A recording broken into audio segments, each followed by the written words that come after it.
Hello students, myself Professor Anil Kumar and today I'll be covering the next topic of your syllabus that is transmission media. ठीक है, तो अभी तक जो हमने अभी स्टडी किया है लेयर्स को स्टडी किया था OSI की, physical layer, data link layer, network layer, transport layer, session layer, ठीक है, प्रेजेंटेशन लेयर, एप्लीकेशन लेयर। तो उन्हीं लेयर्स का जो है अभी आपका जो फर्दर सिलेबस है इन्हीं लेयर्स के ऊपर डिवाइडेड है। जैसे अब हम यूनिट के 1 के सेकंड सेक्शन में आ चुके हैं, तो इस सेक्शन में हम फिज़िकल लेयर्स की जो है वो डिटेल स्टडी करेंगे। सेक्शन बी में आपका होगा डेटा लिंक लेयर और मीडियम एक्सेस सब लेयर। उसके बाद आपका थर्ड यूनिट में आप सारा नेटवर्क लेयर के बारे में पढ़ोगे और यूनिट फोर्थ यानी कि लास्ट जो आपका सेक्शन है आपके सिलेबस का, उसमें आप जो है एप्लीकेशन लेयर को स्टडी करोगे। ठीक है, तो आज हम जो स्टडी करेंगे हम करेंगे transmission media of the physical layer. तो हम मेनली स्टडी किसको कर रहे हैं? फिज़िकल लेयर को, कि फिज़िकल लेयर में क्या क्या होता है। उसमें से भी आज का जो टॉपिक है दैट इज़ ट्रांसमिशन मीडिया। अब ट्रांसमिशन मीडिया का क्या मतलब है कि कोई ऐसा वे आउट जिससे आप डाटा जो है सेंडर और रिसीवर जो है एक दूसरे को सेंड करते हैं। ये सेंडर है और ये आपका रिसीवर है। तो ये डाटा जो है एक दूसरे को जो एक्सचेंज करेंगे, एक दूसरे को डाटा जो है सेंड करेंगे किसी मीडियम के थ्रू, तो उसे हम बोलते हैं ट्रांसमिशन मीडिया। ठीक है, so transmission media carries the information, ये इंफॉर्मेशन को कैरी करता है, carries information from sender to receiver और वाइस वर्सा। मतलब चाहे आप रिसीवर से सेंडर की और डाटा को एक्नॉलेजमेंट भेज रहे हो या सेंडर से आप रिसीवर को डाटा भेज रहे हो, तो ये सारे काम किसके थ्रू होंगे? ट्रांसमिशन मीडिया के थ्रू होते हैं। ठीक है, अब जो डाटा होता है वो ट्रांसमिट दो तरह से होता है, या तो इलेक्ट्रिकल सिग्नल जाते हैं, इलेक्ट्रिकली आप डाटा ट्रांसमिट करते हो, या आप इलेक्ट्रोमैग्नेटिक सिग्नल सेंड करते हो। ठीक है, या आप इलेक्ट्रोमैग्नेटिक सिग्नल्स जो है वो सेंड करते हो। मतलब डाटा तो सिग्नल की फॉर्म में जाएगा, वो सिग्नल दो तरह के हो सकते हैं, या इलेक्ट्रिकल या इलेक्ट्रोमैग्नेटिक। अब जो ट्रांसमिशन मीडिया होता है ये मेनली दो तरह का हो सकता है। आपका वायर्ड, मतलब आप वॉइस के थ्रू भेजोगे, इसको हम गाइडेड भी बोलते हैं, गाइडेड मीडिया, या आपका हो सकता है वायरलेस या अनगाइडेड मीडिया। ठीक है, तो वायर्ड में क्या है, आप वायर्स का यूज़ करते हो, यानी कि आप किसी फिज़िकल मटेरियल का यूज़ करते हो। ठीक है, आप किसी फिज़िकल मटेरियल का यूज़ करते हो, जैसे कि आपकी कॉपर वायर्स हैं, जैसे भी जो भी आप वायर्स देखते हो, वायरिंग होती है, वो सारा आपका वायर्ड सिस्टम है। आप फिज़िकल किसी मटेरियल का जो है वो यूज़ करोगे। ठीक है, इसमें आपकी केबल्स आती हैं, इसमें आपकी वायर्स जो हैं वो इंक्लूड हो जाएंगी। ठीक है, अब हर ये जो दो तरह की मीडियम है, चाहे वायर्ड है चाहे वायरलेस है, इनके कुछ अपने करेक्टरिस्टिक्स होते हैं कि आपके डाटा जो आप सेंड करोगे उसकी स्पीड क्या होगी। ठीक है, उसमें नॉइस का इफ़ेक्ट क्या होगा, नॉइस मतलब कि आसपास की जो डिस्टर्बेंस है वो कितनी आएगी। ठीक है, उसके बाद देखने में कैसा लगता है, उसके बाद उसमें कॉस्ट कितनी इन्वॉल्व है। ठीक है, तो ये सारी जो है ये करेक्टरिस्टिक्स होते हैं। तो वायर्ड की जो एग्जांपल हैं वो हम जो स्टडी करेंगे, हम करेंगे twisted pair, coax and optical fibres, OF। ठीक है, तो हम ट्विस्टेड पेयर, कोएक्स और OF ऑप्टिकल फाइबर जो है हम ये स्टडी करेंगे वायर्ड मीडिया के अंदर। उसके बाद वायरलेस में क्या होता है कि आपका कोई भी फिज़िकल मटेरियल, आप किसी फिज़िकल मटेरियल को यूज़ नहीं करते। आप किसका यूज़ कर रहे हो? आप इलेक्ट्रोमैग्नेटिक सिग्नल्स का यूज़ करते हो। आप इलेक्ट्रोमैग्नेटिक सिग्नल्स का यूज़ करते हो और उनको ट्रांसफ़र कहाँ से करते हो? Transfer with the help of air.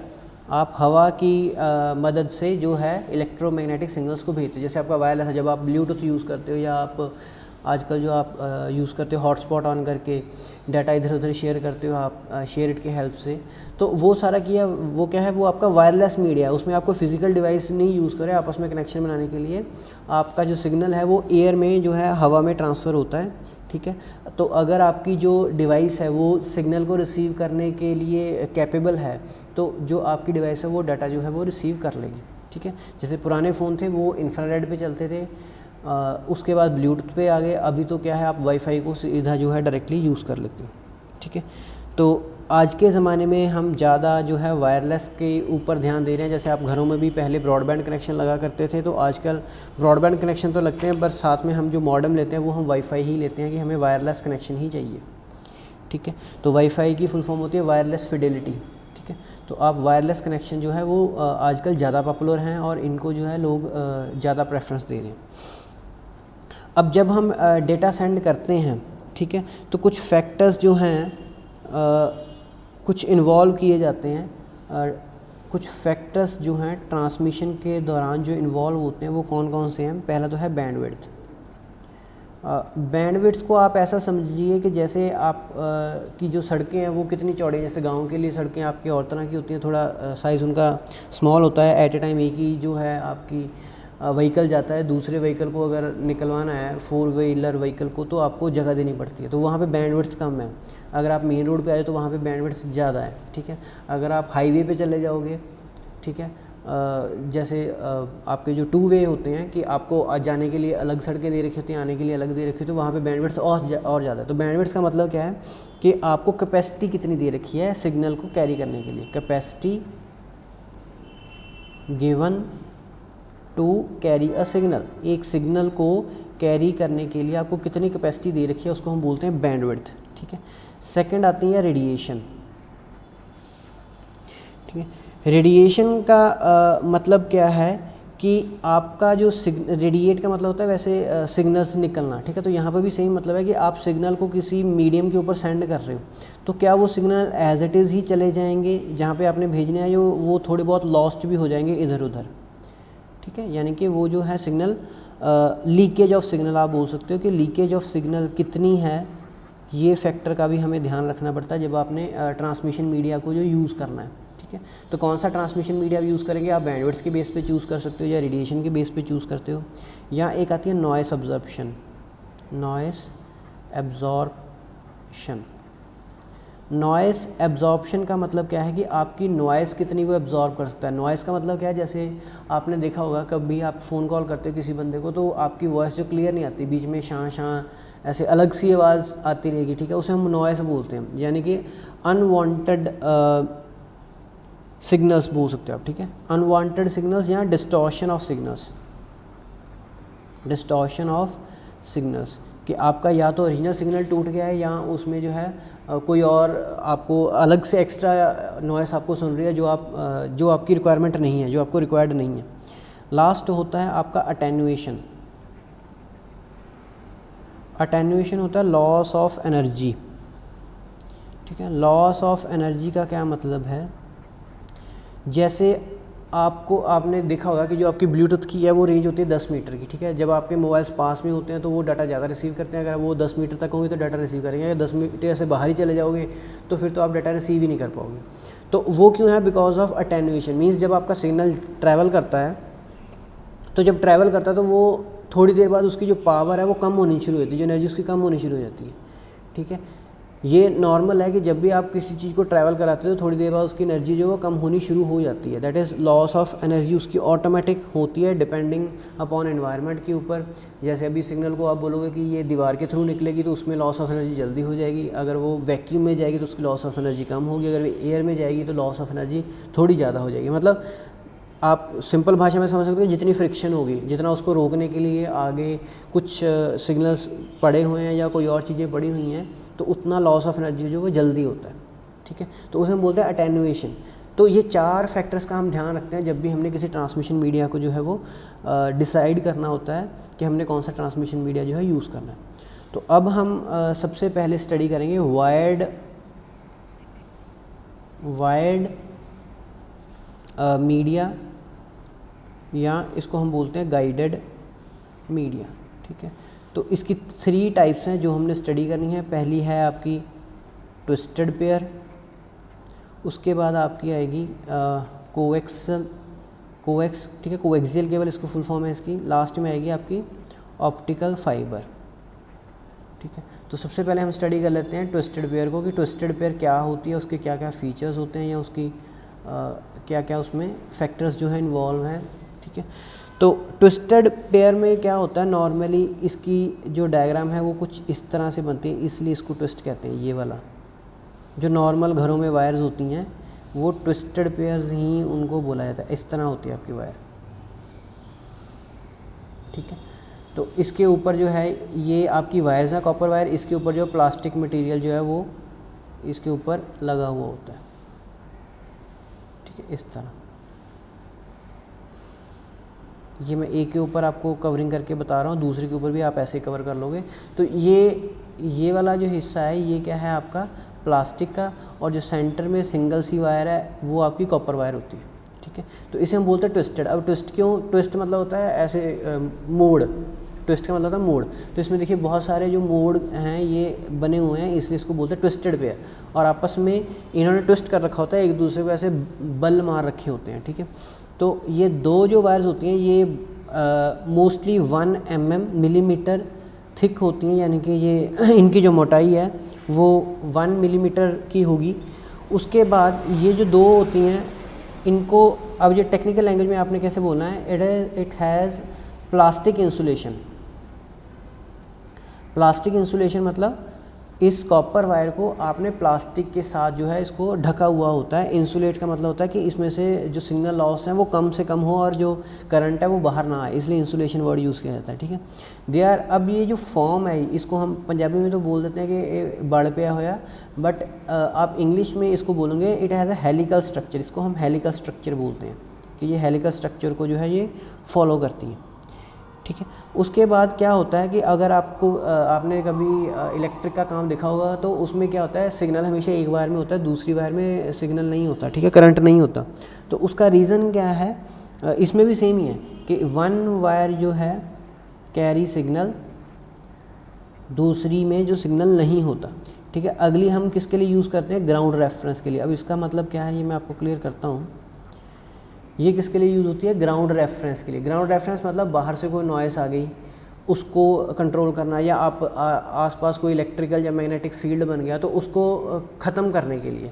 For example जैसे मान लीजिए कि ये वाली वायर जो है इसमें डाटा जा रहा है। ठीक है, ये एक में जा रहा है, ये जिसको मैंने कवरिंग कर रखी है इस वायर में जो है आपका डाटा जा रहा है, और यहाँ पे कोई जो है मशीन लग गई। ठीक है, कोई मशीन लग गई या कोई और यहाँ पे इलेक्ट्रिक सिग्नल जो है, तो वो इस वायर को आधे टाइम के लिए अफेक्ट करेगा और इस वाले आधे टाइम के लिए वो अफेक्ट नहीं करेगा, क्योंकि इस मशीन के आधे टाइम के लिए ये वाली वायर का ये हिस्सा पास आया और आधे टाइम के लिए ये वाला हिस्सा पास आया, और ये वाला हिस्सा जो है उसके टच में नहीं आएगा। तो यानी कि इसका जो लगातार का इम्पैक्ट था उसमें से हाफ़ हो गया। हाफ़ क्यों हो गया, बिकॉज ऑफ दिस वायर, क्योंकि ये इसका हाफ़ जो इसका टोटल सिग्नल का जो इफेक्ट था उसका हाफ़ तो इस वाली वायर ने अपने ऊपर ले लिया। ठीक है, तो इसे बोलते हैं हम ग्राउंड रेफरेंस। ठीक है, तो इससे क्या होता है, अगर आप दो वायर्स को यूज़ करते हो तो आपकी जो परफॉर्मेंस है वो इंक्रीज़ हो जाती है। परफॉर्मेंस जो है आपकी इंक्रीज़ हो जाती है। ठीक है, उसके बाद क्या है कि जब एक और इसमें कंसेप्ट आता है क्यूमुलेटिव इफ़ेक्ट। क्यूमुलेटिव इफ़ेक्ट जो मैंने ये बताया आपको कि आधा जो सिग्नल इसका जो ये वाली मोटर का या ये वाली जो डिवाइस का इफेक्ट आधा हमारी एक्चुअल वायर पे पड़ेगा, आधा इफेक्ट इसका दूसरी वायर पे पड़ेगा। तो इन टोटल यानी कि उसका cumulative effect at the end जो है वो ज़ीरो हो जाता है। यहाँ पे जो है ये हमें ज़ीरो ही मिलता है। मतलब हमारी जो बाहर से इसकी डिस्टर्बेंस है, इसकी आप डिस्टर्बेंस बोल लो या आप बोल दो अनइवन लोड बोल दो कि आपका जो लोड है वो कभी कम होगा कभी ज़्यादा होगा। ठीक है, या आप बोल दो कि आपके सिग्नल को आपने डैमेज कर दिया। ठीक है, तो आधे टाइम के लिए हो रहा है, आधे टाइम के लिए नहीं हो रहा। तो अल्टीमेटली लास्ट पे जो इसका इस मोटर का जो इफेक्ट है वो फाइनली क्या हमें मिलेगा, ज़ीरो।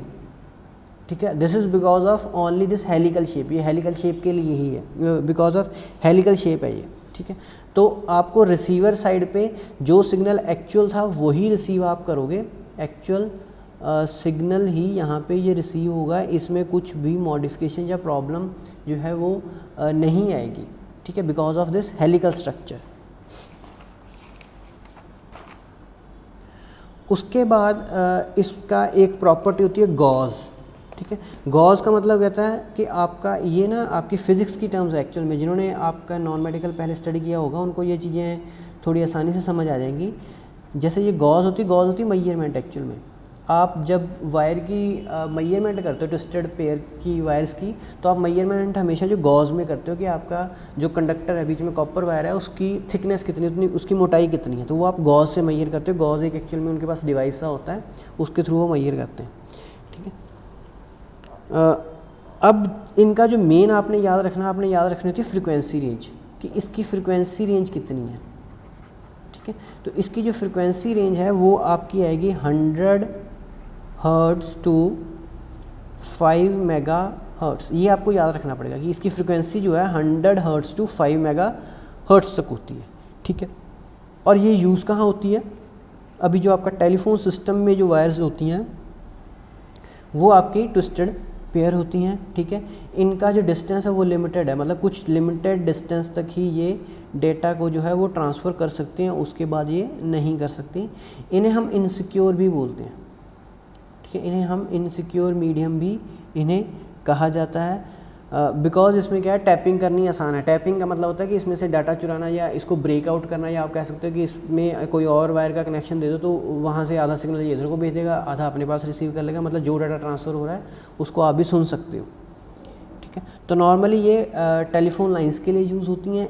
ये फर्दर आगे जो 2 टाइप्स की हैं, UTP और STP, ट्विस्टेड पेयर की भी फर्दर 2 आगे टाइप्स हैं, UTP एंड STP। तो UTP की फुल फॉर्म है अनशील्डेड ट्विस्टेड पेयर, मतलब इसके ऊपर कोई शील्ड नहीं लगी हुई अलग से, इस पे ऊपर जो है शील्ड बनाई हुई है। शील्ड मतलब उसको कवर किया हुआ किसी चीज़ के साथ। कवर किससे करेंगे? प्लास्टिक से नॉर्मली करते हैं, ठीक है। तो यहाँ पे जो है अनशील्डेड में आपकी जो है कॉपर वायर होगी, बट उसमें कोई इंसुलेटर या ब्रेडेड मैश, ये ना कुछ वर्ड्स हैं, ये टेक्निकल आपको एज इट इज़ याद रखने पड़ेंगे। फॉयल या ब्रेडेड मैश बोलते हैं, ये दोनों चीज़ें बोलते हैं इस चीज़ को। जाली, सिंपल भाषा में जो जाली है एक, उसको बोलते हैं ये ब्रेडेड मैश। जब आप कोई ना केबल वाली तार को देख लेना काट के, तो उसमें आपको ये ऐसी जाली सी, पहले आपको एक बाहर प्लास्टिक सा मिलेगा, जब उसको आप काटोगे तो उसके अंदर ऐसे जाली सी लगी होगी, जाली को काटोगे अंदर एक और प्लास्टिक होगा, उसके अंदर जाके आपको वायर मिलेगी। तो ये जो जाली सी लगी होती है इसको हम बोलते हैं फॉयल या ब्रेडेड मैश, ठीक है। तो अगर ट्विस्टेड पेयर के ऊपर भी आप ये जाली लगा दो तो वो शील्डेड बन जाती है। यहाँ पे नो है, यहाँ पे इसको कोई फॉयल या ब्रेडेड मैश से इन्होंने ढका नहीं हुआ होता, ठीक है। और ये जो है इसकी भी आगे फर्दर कैटेगरीज हैं, कैट 1, इसको हम ना मतलब इसकी भी आगे फीचर्स हैं, कैट 1 से लेके कैट 6 तक। तो हम कैटेगरी बोलते हैं वैसे तो बुकिश लैंग्वेज में, पर हम जो है इसको कैट नॉर्मल लैंग्वेज में कैट बोलते हैं। कैट 5 वायर, जैसे हमने नेटवर्किंग अगर करनी होती है तो हम ट्विस्टेड पेयर्स ही डलवाते हैं, तो उसमें हम बोलते हैं कि कैट 5 है या कैट 6 है या कैट 1 है, कौन सी है वो मतलब उसके फीचर के ऊपर डिपेंड है कि आपको नेटवर्किंग कितनी दूर तक करनी है, ठीक है। जैसे आपके अगर नंबर ऑफ़ पेयर्स 2 यानी कि 2 ही कंप्यूटर, तो आप कैट 1 यूज़ कर दोगे, ठीक है। अगर 2 से ज़्यादा आपने कंप्यूटर कनेक्ट करने हैं तो आप कैट 3 यूज़ कर लोगे। उसके बाद इनकी स्पीड डिपेंड करती है, अगर कैट 1 यूज़ करोगे तो उसमें सिर्फ वॉइस ट्रांसफ़र होती है, डेटा ट्रांसफ़र नहीं होता। अगर आप कैट 6 करते हो तो वो 100 Mbps तक की स्पीड जो आपको प्रोवाइड करता है। इसी तरह इसमें फ्रिक्वेंसी होती है, ठीक है। तो ये इनके फीचर्स के बेसिस पे जो है हम इनको यूज़ करते हैं अपनी नेटवर्किंग में। उसके बाद आता है STP, इसमें भी सेम है, यानी कि आपकी वायर्स तो वही हेलिकल शेप में ही है यहाँ पे भी, पर अलग से क्या हुआ, इसके ऊपर जो है ऐसे ना एक जाली सी ये लगा देंगे। ये आपकी वायर्स 2 जो हैं ये ऐसे हैं, और यहाँ पे आपको एक जाली सी लगा के इसको जो है इन्होंने कवर कर देना है, ताकि इसके ऊपर इन्फ्लुएंस या इसके ऊपर इफेक्ट या इसको तोड़ना मरोड़ना जो थोड़ा सा मुश्किल हो जाए, ठीक है। और इस जाली के ऊपर जो है ये प्लास्टिक का कवर लगा देंगे, ठीक है। तो इसे हम बोलते हैं शील्डेड ट्विस्टेड पेयर, ठीक है। तो ये जो शील्डेड ट्विस्टेड पेयर है ये क्या हेल्प करती है कि आपका जो एक्सटर्नल सिग्नल है वो इसके अंदर ना जा सके, या आपको इसको जो ये वाली जाली है इसको तोड़ना थोड़ा सा मुश्किल हो जाएगा, तो ये थोड़ी सी सिक्योर है, ठीक है। तो ये आपका होती हैं ट्विस्टेड पेयर्स। अब इनकी एडवांटेजेस क्या हैं वो हम देख लेते हैं। एडवांटेज इसकी सबसे पहले तो है कि ये एनालॉग और डिजिटल दोनों तरह के सिग्नल्स को जो है ट्रांसफ़र कर लेते हैं। अब एनालॉग सिग्नल होते हैं ये ऐसे, और डिजिटल सिग्नल होते हैं ऐसे, ठीक है। अगर आपने बिल्कुल डिटेल में जाना तो एनालॉग सिग्नल्स की ये वाली होती है डायग्राम, सर्कुलर सी, और जो डिजिटल होते हैं वो ऐसे होते हैं, ठीक है। तो ये एनालॉग और डिजिटल सिग्नल दोनों को ट्रांसफ़र कर सकते हैं।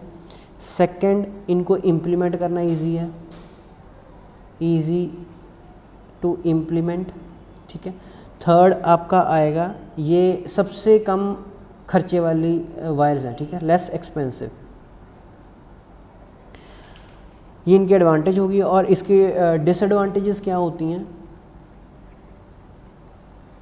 इसकी जो नॉइस इम्यून सिस्टम है वो जो है वो आपका इसमें कम है, ठीक है, पुअर नॉइस इम्यूनिटी है इसकी। मतलब इसमें कोई और बंदा जो अपना डाटा जो इसमें इंसर्ट कर सकता है, या आप कह सकते हो कि इसका जो डाटा है वो सेफ़ नहीं है, ठीक है, या आप कह सकते हो कि उसमें जो है डिस्टॉर्शन हो जाएगी, यानी कि उसको कोई तोड़ देगा, ठीक है। तो इसमें पुअर नॉइस इम्यूनिटी है। सेकंड आपका आ जाएगा अटेन्यूएशन इज़ वेरी हाई, मतलब इसमें जो लॉस ऑफ सिग्नल है वो बहुत ज़्यादा है, लॉस ऑफ पावर जो बहुत जल्दी ये पावर अपनी लूज़ कर देती है, आपको बार बार जो है रिपीटर लगाने पड़ते हैं।